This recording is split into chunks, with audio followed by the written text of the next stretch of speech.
Drivers, belted in. Welcome to the 1-mile flat dirt track of the New York State Fairgrounds in Syracuse. Today, Drivers Independent Racetracks presents the GP Super Express 20-lap race for Supermodifieds.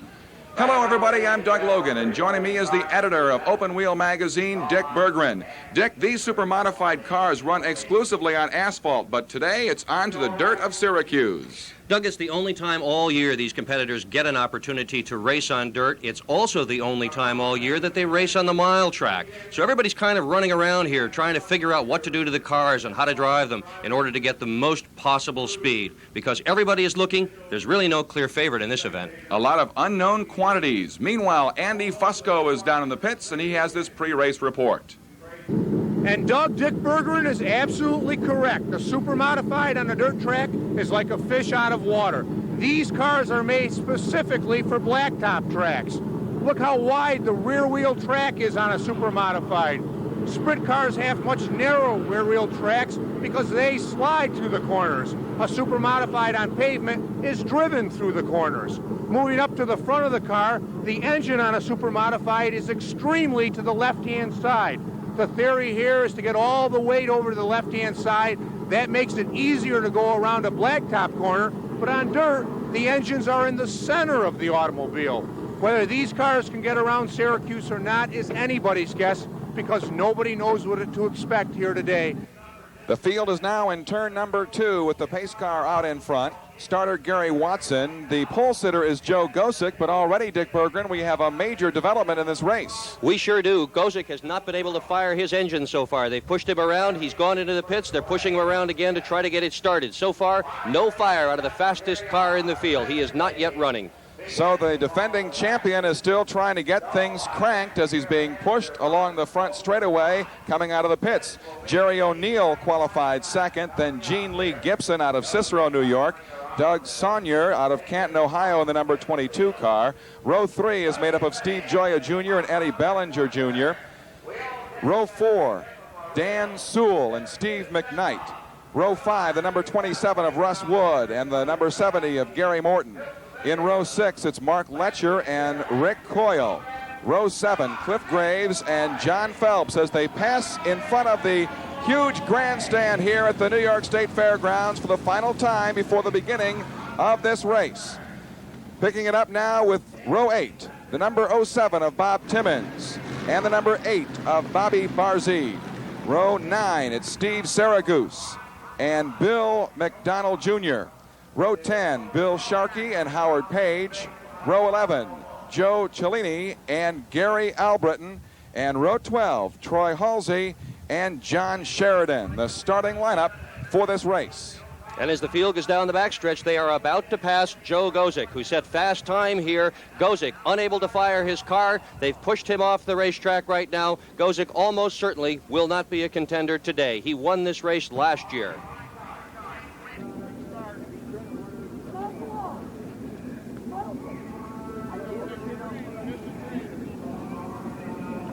Gosick right now is shouting to his crew that he's got to go out. He's got to keep on the lead lap.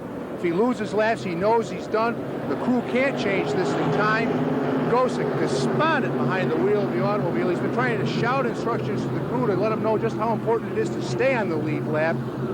Green laps, of course, count. He can't afford to get a lap down. The defending champion, the fastest time trailer for today's race, sitting on the infield. He needs a break of a lifetime right now. Jerry O'Neill, Gene Lee Gibson, and Doug Saunier leading the way. The green flag is out, and the GP Super Express is on.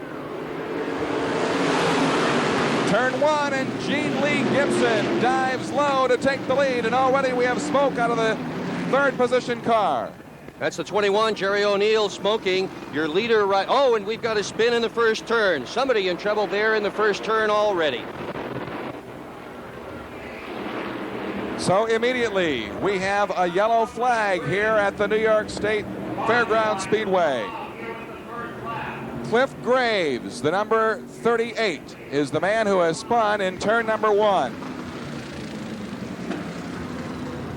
And O'Neill's car, as it comes by in front of the grandstand, is smoking badly. Yeah, that's engine smoke. That's not a good sign this early in the event, Doug. He should not be having a problem on that dimension right now.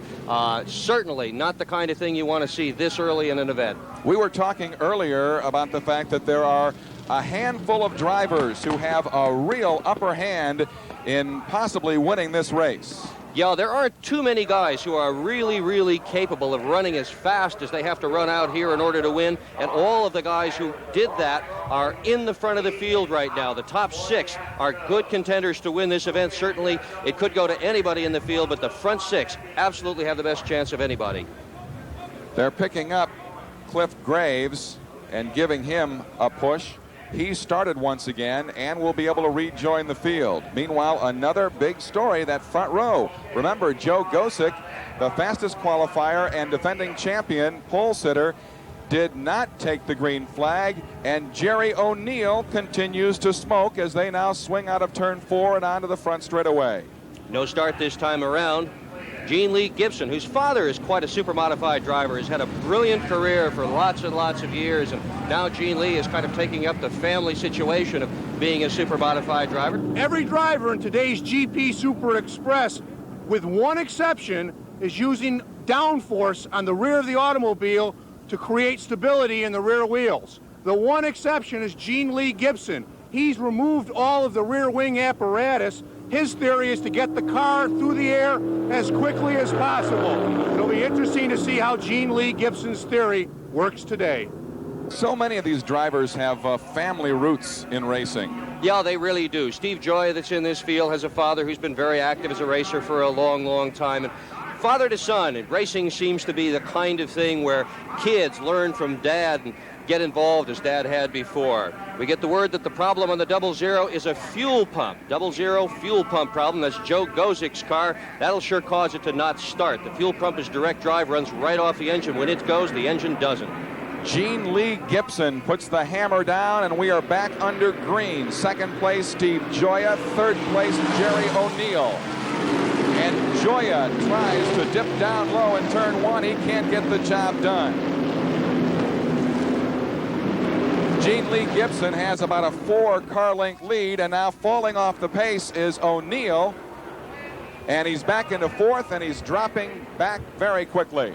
And just into your picture, as you see Doug Saunier, that's the blue car. You just saw a bit of his wing. He has dropped into 3rd. There's your leader right now, Gene Lee Gibson. He's been in charge of this thing ever since the green flag dropped. He's a racing veteran at 27 years of age. He has over 10 feature wins this year, and he continues to lead this event. One of the neat things about Gibson is where he's spread his wins out. He's won at Oswego, New York. He's won in Winchester, Indiana, Sandusky, Ohio, and he won Star Speedway's biggest race of the year in Epping, New Hampshire. Smoke still pouring out of Jerry O'Neill's car. He's back in 4th place now. And here come the leaders down the front straightaway. Gibson in 1st, and Steve Joya Jr. in 2nd. And again, we have a yellow flag displayed.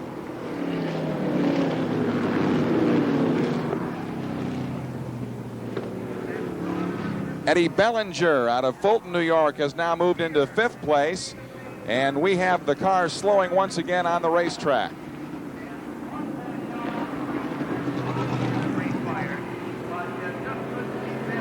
Now, there's the problem. That's why the caution came out. Somebody has stalled coming off the 2nd corner. We're only 3 laps into the event. You just can't park your car there and have an automobile race. And once these cars quit, there's an inside guardrail. You can see the inside guardrail there, so the push truck has to come along and get him out of the way so that we can restart this event. All these cars are direct drive. They don't have starter motors. They don't have clutches. They all have to be push started in order to make them run. There's only one gear, high gear. This is not a vehicle to take to go to the local grocery store to pick up a loaf of bread. These are low slung machines. They're not used to running on dirt, as we mentioned earlier. Also, very rarely do they run on a 1-mile track. What about attrition in this race? Well, it's really hard to say. It's going to depend on how these guys decide they want to run the speedway, Doug. If they want to run it in a single file kind of situation and run low and stick with the groove, attrition shouldn't be too terribly bad. On the other hand, if they get over anxious and they start getting in the outside and start running through some of the bumps and holes, these cars are really not strong as some of the cars that are built specifically for racing on dirt, and so we may see some attrition. The total purse of this race, $21,000. The winner's share, $2,000, plus any contingency money picked up along the way. And Gozik now is refired. There he goes. They could well have changed the fuel pump in that automobile. It's a 4-bolt process, and 1 line going in, 2 lines going out. So it's not a major deal, and there's been enough time for him to be able to change that pump. But we're already 3 laps into the event. There is essentially no way Joe Gozik can make those laps up. So why then has he returned to the field? The answer is he is in contention to win a thing called the ISMA Point Championship. ISMA, International Supermodified Association. They race all over the northeast quadrant of the United States. Gozik currently leads ISMA points. Steve Gioia, who is right now running second in this event, is in second position in that ISMA point race. And this is the next to the last race of the 1987 season for ISMA points. Gozik wants to get as many points as he possibly can. That is why he has returned, even though he has no chance to win. This is a big day and evening for racing because most of these drivers will be up at Oswego racing tonight. Yeah, they sure will. And right on your screen, we're seeing Gene Lee Gibson, who's got 2 1987 Oswego wins. And the guy behind him in the number 9 car, Steve Gioia, has no wins anywhere in 1987. He's used to winning half a dozen a year. He is exceptionally hungry. He has run most of the events here that he has been able to run.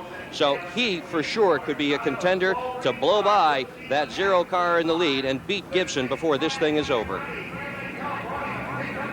Gibson, Gioia, Saunier, O'Neill, and Bellinger, the top 5 as the green comes back out and we're racing once again.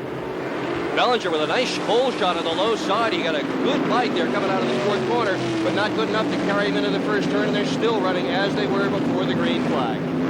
It looks like they run a very tight groove here. They do. They really run a very tight groove. The racetrack is physically very wide, but the fast lane around, the groove as it's called, is not very wide. You can't get too terribly far out of it. The best places to pass, there is one. Coming out of the 4th corner is by far the best place to pass, and that is where the cars are right now. You still see the smoke out of Jerry O'Neill's number 21 coming out of the engine.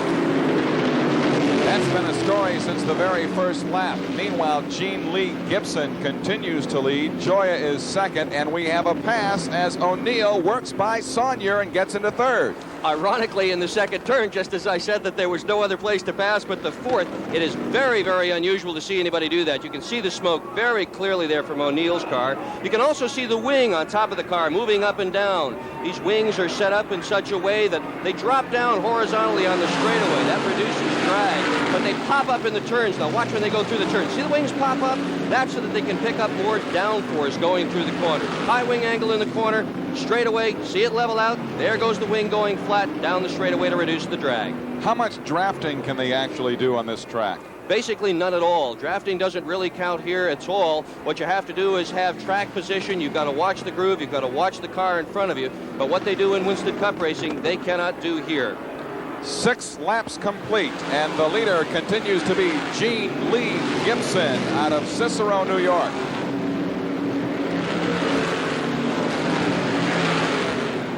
Good tight race so far. Gioia's playing it smart. He knows this thing's still got a fair ways to go. He's just going to ride behind Gene Lee Gibson and wait until he gets into a little bit of traffic or wait until Gene Lee makes a little bit of a slip. He's not going to ride all over him. Gioia's a very, very smart racer. He's not the most aggressive racer you'll ever see, but he's the kind of guy that's always around at the finish. And now here we are with a lap traffic. Let's see how they get through these cars. Very, very well going through turn 1. You have to wonder in that battle for 3rd place between O'Neill and Saunier how long O'Neill can go with that smoke pouring out. And I also wonder how well Saunier can see. If that's an oil problem, it's perfectly possible that Saunier's face shield, the visor through which he is watching the cars ahead of him and trying to find the racetrack, that may be clouding up at this point. And you can only wipe that thing so many times that it begins to scratch and it gets hard to see through. Through 8 laps, Gibson leads, Gioia is second, and the last pass in front of the grandstand, Gioia was right on the tail of Gibson's number 0. He's not going to give him any room to breathe at all, that's for sure. Boy, lots and lots of smoke out of that 21 now. Here comes Saunier on the outside. Saunier makes the pass good as the 21 falls out. Jerry O'Neill, that engine apparently finally has decided it wants to go no more. O'Neill out of it. heading into the pits. Meanwhile, we've got a great battle for first place in turn 2. Gibson and Joya.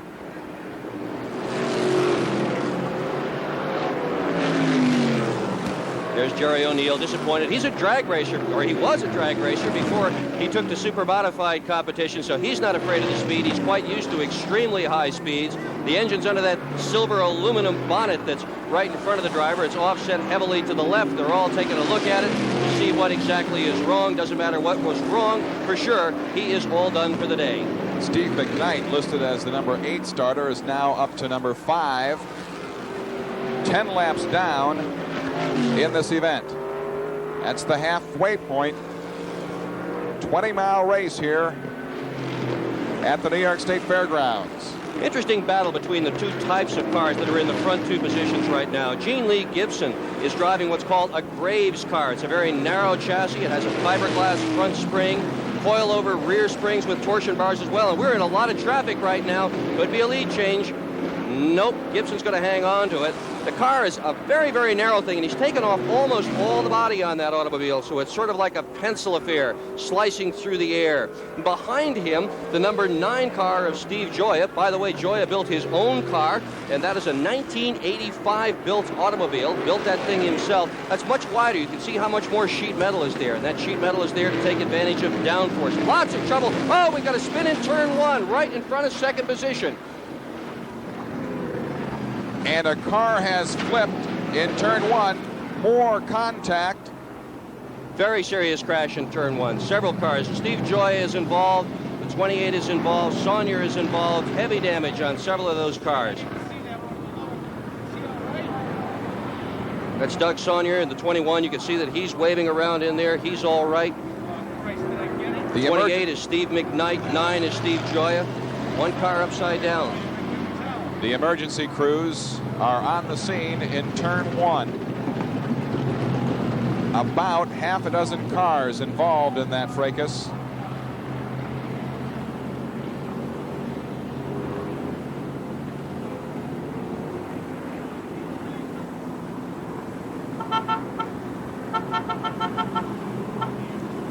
He's moving, isn't he?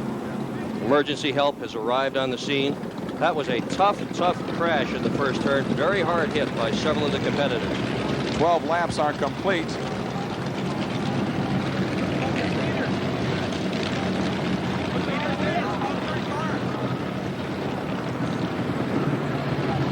As of this point, the yellow flag is out, and the cars are slowing on the racetrack. Pace car is out on the track. Now that's the driver that was in the car that was upside down. Hard to identify who he is now because he's behind the screen, but the key point is he is up, he is on his feet, he is out of the car, he is all right.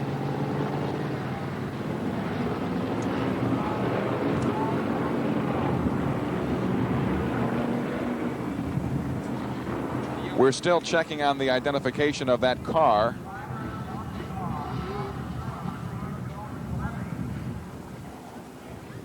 A real chain reaction event in turn 1.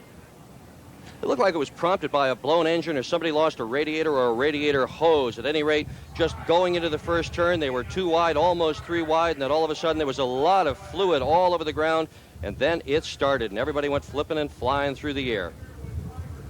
Now looking at car 38, that's Cliff Graves. He's got a broken wing. That is a real tough situation. It's virtually impossible to race with a wing that's broken, as is that one.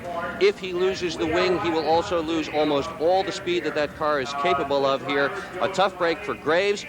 The incredible pressures put on these cars by the high speeds here at the 1 mile track at Syracuse, New York, is taking its toll on the equipment.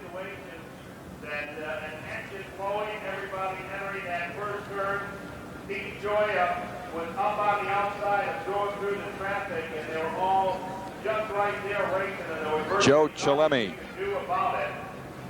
Chillemi kind of pointing around. He'll remember this day he'll remember this day for a long time, I'll guarantee you. It's not the sort of thing that you forget. Speeds here are well in excess of 120 miles an hour as these cars are going into the corner, and just imagine what it must feel like to go upside down at that. He's still a little bit groggy, and it's no surprise. He took a hard lick, dumped the car, Most of these guys own their own race cars or have a lot of money in it, and it's not just falling out of an event, it's also losing a race car. When you hit that hard, there's very often very little left of the car, not much that can be salvaged. Cars are worth upwards of $20, $30, and even $40,000 to replace. I know that Joe was saying, I'm okay, I don't need to be checked out, but it's always best policy to be checked. Got a lot of laps here under the yellow flag, but it should not be a problem. These cars all carry 22 gallons of fuel, and that should be perfectly plenty to be able to go the distance. Unless we have a whole lot more yellow flag situation. Oh, look at this. Look at the mess that this car is. Loading it on the truck, just pieces and parts.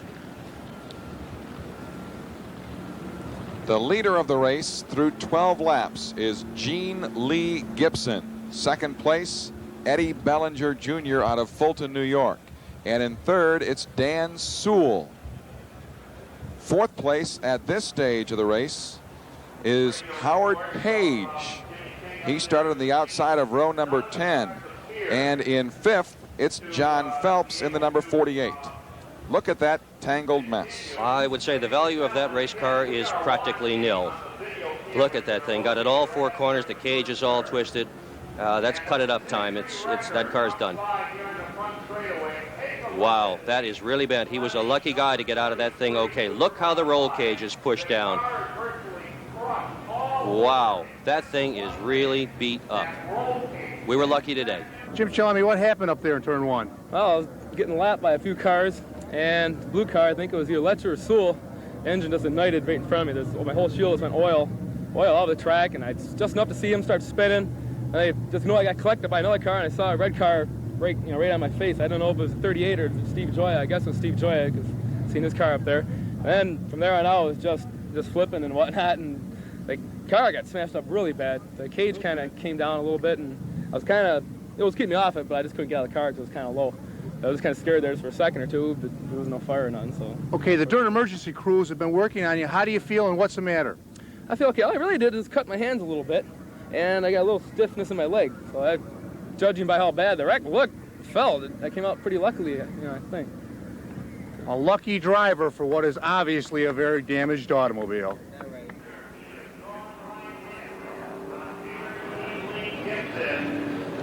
And he wants to kind of rattle his cage just a little bit to let him know he's there. Gene Lee Gibson leads a field of now 11 cars off turn number 4, and the green flag is back out. We're underway with lap number 13. And Gibson picks up the lead into the first turn. Fuel now may become a problem. That was a very long yellow flag. Fuel weighs about 6 pounds per gallon. It would not be intelligent to start the race with more fuel in the tank than you really need. So most of these guys should have started with 20 to 30 gallons in their tanks. If they did that, some of them may run out. That's 00, Joe Gosick. He is 3 laps down. Remember, however, he was the fastest car of the day. He is out there trying to gain points. He has essentially no chance to win. He is all over the back of Eddie Bellinger's car, and he's trying a pass now on the home straightaway. The third place car is Dan Sewell, number 31. Gene Lee Gibson continues to lead. Eddie Bellinger Jr. is second. And as Dick mentioned, Gosick is 3 laps down. You can see Gene Lee Gibson now opening up a good substantial lead there on the backstretch. Gibson seems to be able to open up particularly on the straightaways. That's where his body design of having that very narrow body will really help him. That's the high-speed portion of the racetrack, and you don't need any downforce there at all. 14 laps now have been completed in this 20-lap event.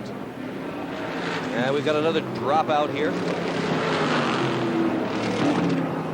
Attrition has been high. You asked earlier as to what attrition is liable to be. We've lost almost half the field, much of it in that first turn incident a few laps ago where one of the cars turned over.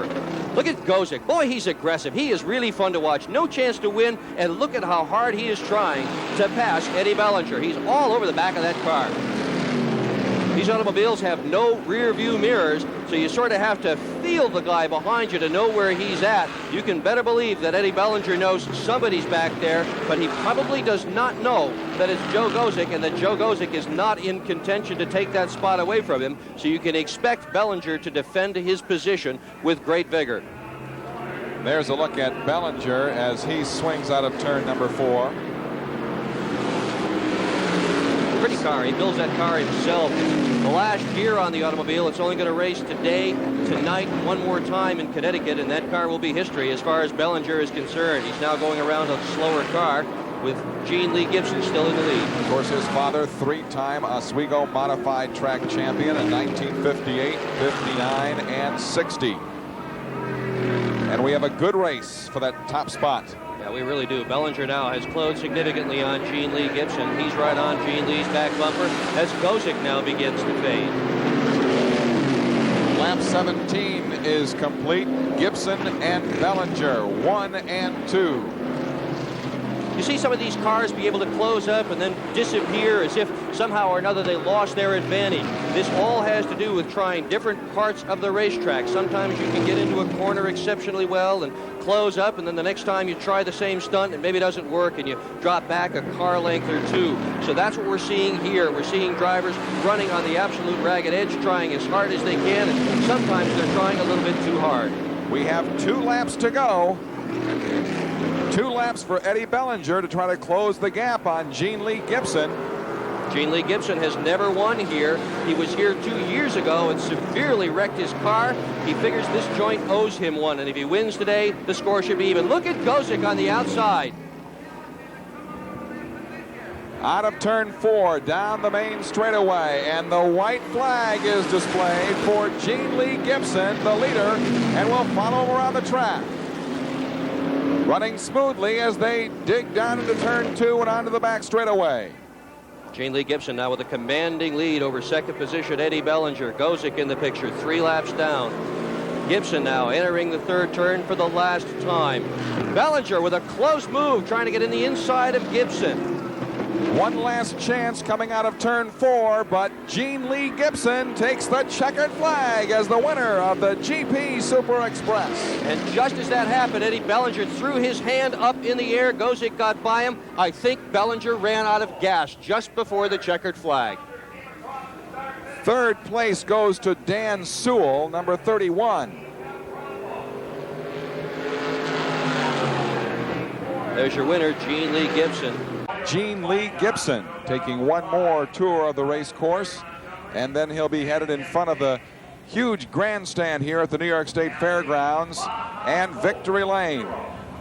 Well, we would like to say it was a smooth ride, but thinking back to lap number 12, he was almost involved in that spectacular crash.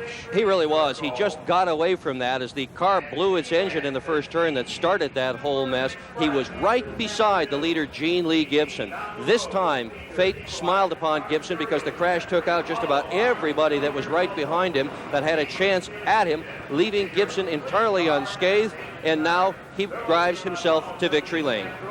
And it looks like he has just about enough fuel to get there. The winner of the 1987 GP Super Express, Gene Lee Gibson. And he now pulls up in front of the main grandstand, and we're going to be heading down to Victory Lane and Andy Fusco.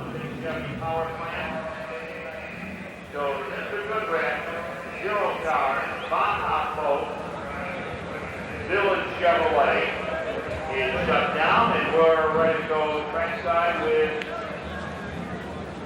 Gary Montgomery, I believe, down there. Well, actually, it's going to be Andy Fusco. He's going to be doing the television and the public address work right now as we wait for Gene Lee Gibson to get out of the car. He is off. The helmet will be off momentarily, and Andy Fusco will take over.